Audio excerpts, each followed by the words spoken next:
Okay ठीक है, तो मैं बस आपको क्वेश्चंस देने वाला हूँ और अभी तक जो पढ़ा है उन्हीं पे बेस सारे क्वेश्चन हैं। तो एक तरह से पूरा समराइज कर रहे हैं हम कि अभी तक हमने सर्कुलर मोशन में क्या पढ़ा। आधा पोर्शन सर्कुलर मोशन का जो बहुत इंपॉर्टेंट है वो पढ़ा जाता है, लेकिन वो वर्क पावर एनर्जी पढ़ने के बाद ही पढ़ा जा सकता है, क्योंकि वहां पे एनर्जी कंजर्वेशन और ये सब प्रिंसिपल यूज होते हैं जो कि काफी इंपॉर्टेंट भी हैं। पर उसके लिए हमें पहले वर्क पावर एनर्जी पढ़ना पड़ेगा। ठीक है, तो सर्कुलर मोशन पूरा खत्म नहीं हुआ है। हम ये कह सकते हैं कि जो काइनेमेटिक्स ऑफ सर्कुलर मोशन है वो यहाँ पे खत्म हो गया। ठीक है ना, अभी मेनली फोर्सेस के साथ हमने डील नहीं किया है। ठीक है, तो इसके बाद ऑब्वियसली हम क्या पढ़ेंगे, वर्क पावर एनर्जी, और उसी के अंदर बचा हुआ सर्कुलर मोशन भी हम कवर करेंगे। ठीक है, चलो, तो ये रहा भाई पहला क्वेश्चन। तो क्वेश्चन है, a block attached to a spring rotates in a horizontal circle on a smooth table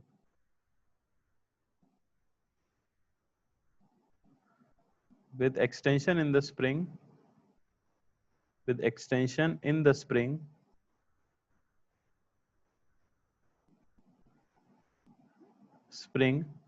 as 1 centimeter. ठीक है, if angular velocity of rotation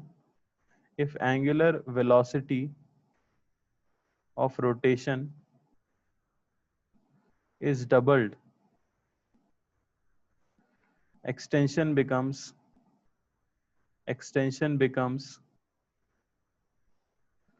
5 centimeter. तो आपको बताना है नेचुरल लेंथ ऑफ स्प्रिंग,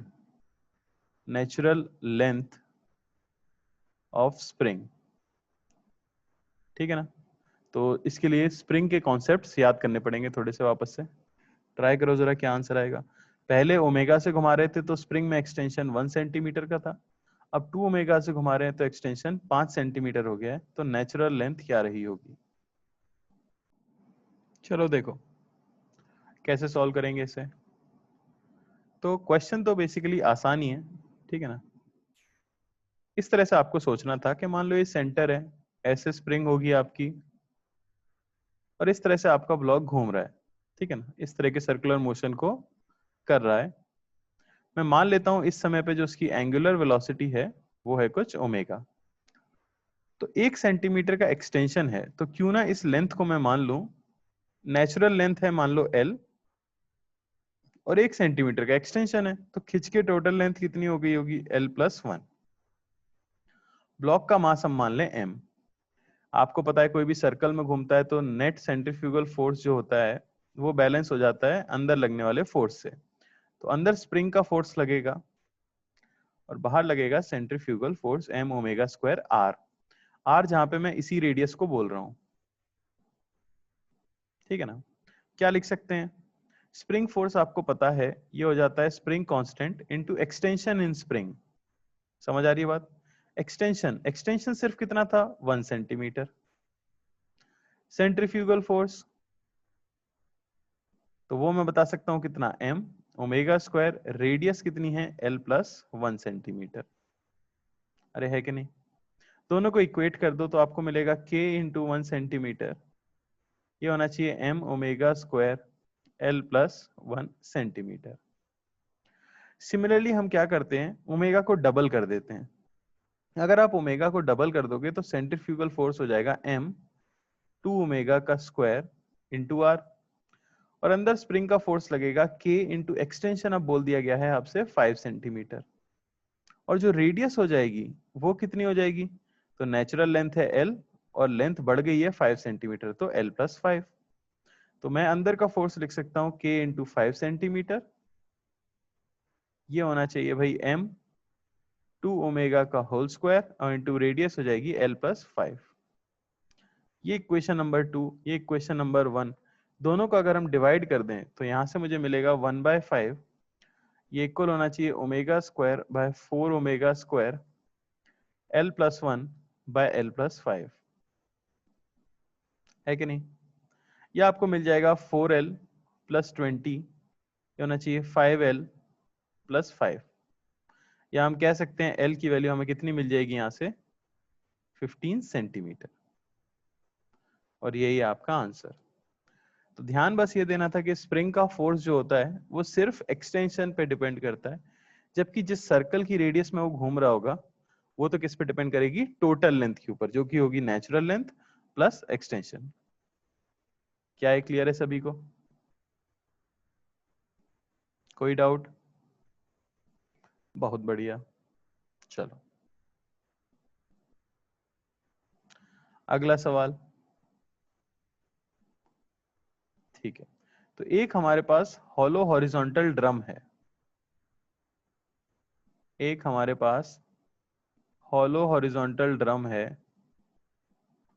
यानी कि पाइप जैसा मान सकते हो आप, ठीक है ना, हॉलो ड्रम जिसकी रेडियस आर दी गई है, ठीक है ना। एक आदमी जो है वो इस तरह से यहाँ पे खड़ा हुआ है, और मान लो कि एक प्लेटफॉर्म यहाँ पर था जिसके ऊपर वो खड़ा हुआ था दीवार से चिपक कर। अब अचानक से ड्रम को घुमाया जाता है ओमेगा से, फ्रिक्शन का कोएफिशिएंट म्यू है, ठीक है। आपको बताना है, अगर आदमी का मास m आपको दिया गया है तो हमें बताना है angular velocity of drum so that man stays at rest with respect to it when platform is removed, when platform is removed। सवाल समझने की कोशिश करो। आदमी प्लेटफॉर्म पे खड़ा था और दीवार से चिपका हुआ था, अब नीचे का प्लेटफॉर्म हटा दिया है और ड्रम को घुमाना शुरू कर दिया है, तो कितना ओमेगा हमें रखना चाहिए ताकि आदमी स्लिप करके नीचे ना गिर जाए, वहीं पे चिपका रहे? क्वेश्चन समझ आया? ट्राई करो। चलो देखते हैं। तो ये काफी सिंपल था, ठीक है ना। कैसे सॉल्व करेंगे? तो सोच के देखो, आदमी का फ्री बॉडी डायग्राम जब हम बनाएं तो प्लेटफॉर्म तो हटा दिया गया है, ठीक है ना। क्या होगा? सबसे पहले तो आपको लगाना पड़ेगा एक mg नीचे की तरफ। हाँ, नॉर्मल रिएक्शन कहाँ से लगेगा? जहां कांटेक्ट होगा। कांटेक्ट सिर्फ वॉल के साथ बचा है तो नॉर्मल रिएक्शन यहाँ अंदर की तरफ लगेगा।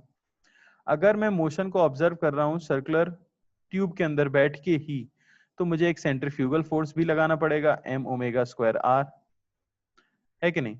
अब आप देख सकते हो कि या तो फोर्स x में है या फिर y में नीचे की तरफ है, तो ऐसे तो आदमी नीचे गिर जाएगा। तो उसे बचाने के लिए फ्रिक्शन एक्ट करेगा किधर? ऊपर की तरफ, F। तो फॉर इक्विलिब्रियम में ये कह सकता हूं कि अगर रेस्ट पे रखना है विद रिस्पेक्ट टू ट्यूब, तो फ्रिक्शन ये इक्वल हो जाना चाहिए mg के। फ्रिक्शन जो कि होता है म्यू इंटू एन, ये इक्वल होना चाहिए mg के, और नॉर्मल हम x से देख ही सकते हैं, इक्वल होगा m ओमेगा स्क्वायर r के। तो इक्वेट अगर कर दें तो m omega square r into mu, ये इक्वल हो जाना चाहिए mg। तो ओमेगा आपको यहां से कितना मिल जाएगा? Under root of g by mu R, और ये हो गया हमारा आंसर। कोई डाउट किसी को? कोई डाउट? मैं वही कॉन्सेप्ट यूज कर रहा हूं जो मैंने आपको बता दिया है ना। चलो और देखते हैं क्वेश्चन।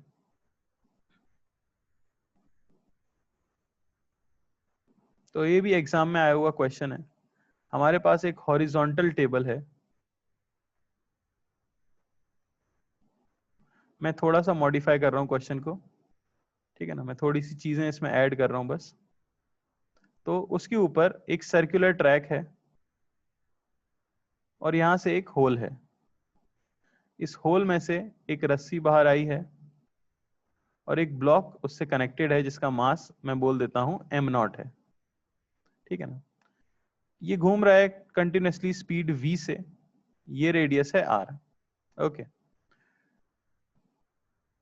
अब ये रस्सी नीचे से भी निकली होगी टेबल के, और उससे कनेक्टेड है एक स्प्रिंग, इस स्प्रिंग से कनेक्टेड है एक और मास m। स्प्रिंग का स्प्रिंग कांस्टेंट है k। पहली चीज जो आपको बतानी है वो बतानी है mass m for it to be at rest, कितना मास हमें हैंग करना चाहिए इस रस्सी से ताकि वो खुद रेस्ट पे रह सके। और दूसरी चीज आपको बतानी है extension, extension in spring, spring में एक्सटेंशन कितना होगा। ठीक है ना, स्प्रिंग का स्प्रिंग कांस्टेंट आपको के दिया गया है। मेरे हिसाब से क्वेश्चन सबको समझ आ गया होगा। इस तरह की एक टेबल थी हमारे पास, उसके बीच में एक होल है जिसमें से रस्सी पास हो रही है, नीचे एक पत्थर लटका हुआ है m, ऊपर एक m नॉट जो v वेलोसिटी से कांस्टेंट वेलोसिटी से मूव, कांस्टेंट स्पीड से मूव कर रहा है। ठीक है, तो क्या मास होना चाहिए इक्विलिब्रियम के लिए और एक्सटेंशन इन स्प्रिंग, ट्राई करो।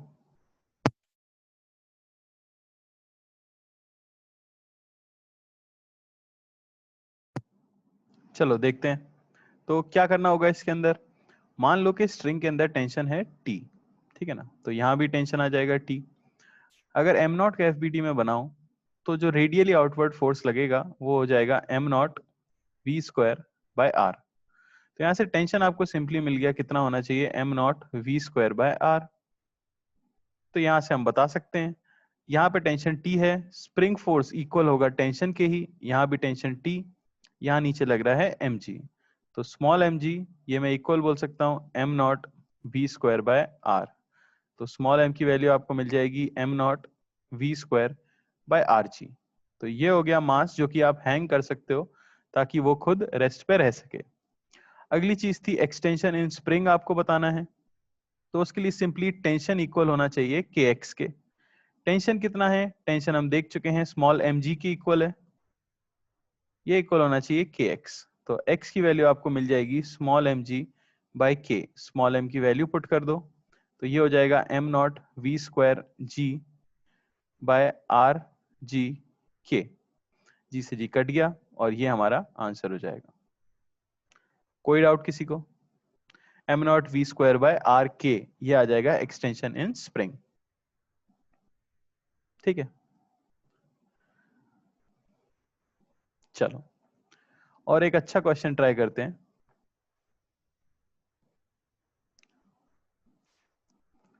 तो क्वेश्चन में हमें दो केसेस दिए गए थे, आया हुआ क्वेश्चन है एग्जाम के अंदर। दोनों केसेस में एक हॉरिजॉन्टल टेबल है आइडेंटिकल, ठीक है ना, दोनों केसेस में एक ब्लॉक रखा गया है m मास का एज पे, ये रेडियस है आपकी r, ठीक है ना।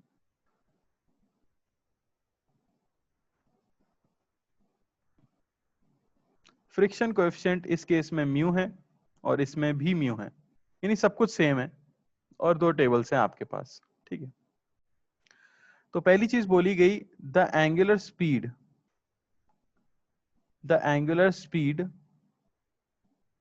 Such that block skids out is omega naught. ऐसी एंगुलर स्पीड जिसके लिए कि ब्लॉक फिसल के बाहर निकल जाए वो ओमेगा नॉट है। ठीक है, तो पहला क्वेश्चन तो था simple question, find omega naught, तो ये तो काफी आसान है। सेकंड क्वेश्चन था case A is given omega naught and case B is given angular acceleration.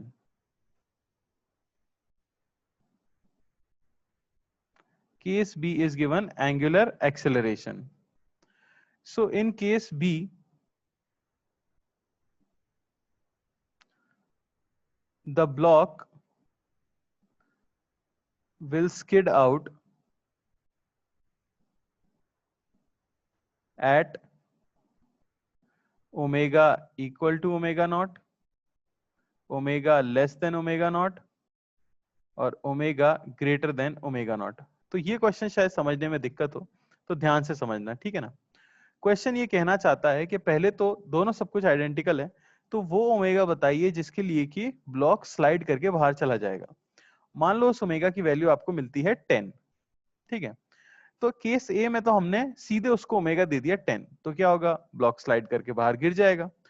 पर केस बी में हमने क्या किया, इनिशियली उसका ओमेगा 0 है, तो उसका ओमेगा धीरे धीरे बढ़ाया, हमने उसे अल्फा दिया है, जिससे उसका ओमेगा धीरे धीरे बढ़ा, तो बढ़ बढ़ के ओमेगा नॉट पहुंचेगा। तो अब हम जानना चाहते हैं कि जो ब्लॉक स्लाइड करेगा केस बी में, वो जिस ओमेगा पे स्लाइड करेगा वो ओमेगा हमारे कैलकुलेटेड ओमेगा नॉट के इक्वल होगा, उससे छोटा होगा, या उससे बड़ा होगा। ठीक है, तो omega is angular velocity at which block slides out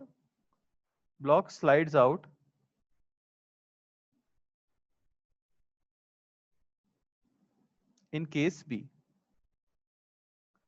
question मेरे हिसाब से सबको समझ आ गया होगा, ठीक है ना। चलो देखो, तो पहला केस तो पहला क्वेश्चन बड़ा ही सिंपल है, आपको ओमेगा बताना है। तो centrifugal force m omega not square into R, ये इक्वल होना चाहिए फ्रिक्शन के। तो फ्रिक्शन यानी कि म्यू इंटू एम जी, ये इक्वल होना चाहिए m omega not square R, और ओमेगा नॉट की वैल्यू हमें मिल जाएगी under root mu g by R. तो ये तो आपका पहला पार्ट सॉल्व हो गया, बड़ा ही आसान। सेकेंड पार्ट में आपसे बोला गया है कि हम इसे अल्फा देते हैं, और अब देखना है कि जिस ओमेगा पे ये स्लिप करेगा वो ओमेगा इससे छोटा होगा या इससे बड़ा होगा। तो अगर मैं पूरे पिक्चर को टॉप व्यू से देखूं, यानी ऊपर से देखना शुरू करूं, समझ आ रही है बात? अगर आप ऊपर से देखो तो आपको पिक्चर कुछ ऐसी दिखाई देगी, पूरी टेबल दिखाई देगी हमें, और यहां रखा हुआ है हमारा ब्लॉक। अब अगर आप इसे अल्फा दे रहे हो, अगर आपने इसे एंगुलर एक्सेलरेशन दिया है, तो इसके पास एक टेंजेंशियल एक्सेलरेशन भी आएगा। आएगा कि नहीं आएगा? टेंजेंशियल एक्सेलरेशन आएगा आर अल्फा। अच्छा, अगर टेंजेंशियल एक्सेलरेशन आया है आर अल्फा, तो टेंजेंशियल फोर्स भी होना चाहिए। अब ये टेंजेंशियल फोर्स कौन दे सकता है? हमें पता है कि भाई mg और नॉर्मल ये तो परपेंडिकुलर टू टेबल लग रहे हैं, और टेंजेंशियल एक्सेलरेशन आपको इन दी प्लेन ऑफ टेबल चाहिए, तो फ्रिक्शन नहीं दिया होगा। समझ आई बात? यानी कि कुछ फ्रिक्शन को कहां लगना पड़ेगा? टेंजेंशियल में लगना पड़ेगा, और कुछ फ्रिक्शन कहां लग रहा होगा? सेंट्रीपिटल में लगेगा। यही सेंट्रीपिटल में लगने वाला friction m omega square R के इक्वल होगा। पिछले वाले केस में पूरा का पूरा फ्रिक्शन सेंट्रीपिटल लग रहा था, यानी सेंटर की तरफ लग रहा था, तो उसने अपनी पूरी क्षमता लगा दी थी सेंट्रीफ्यूगल फोर्स को बैलेंस करने के लिए।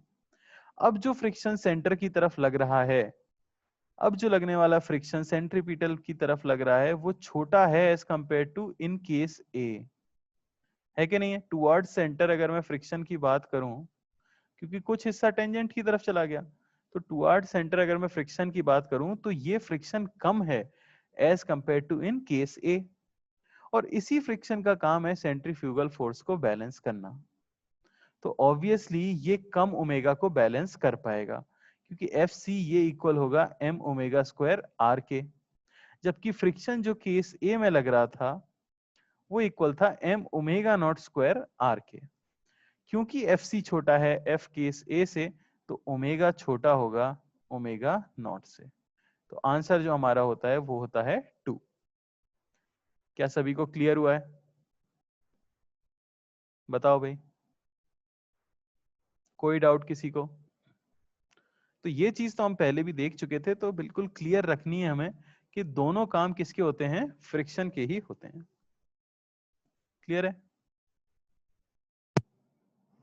कोई डाउट किसी को? तो यहां खत्म हो गया है हमारा सर्कुलर मोशन। ठीक है।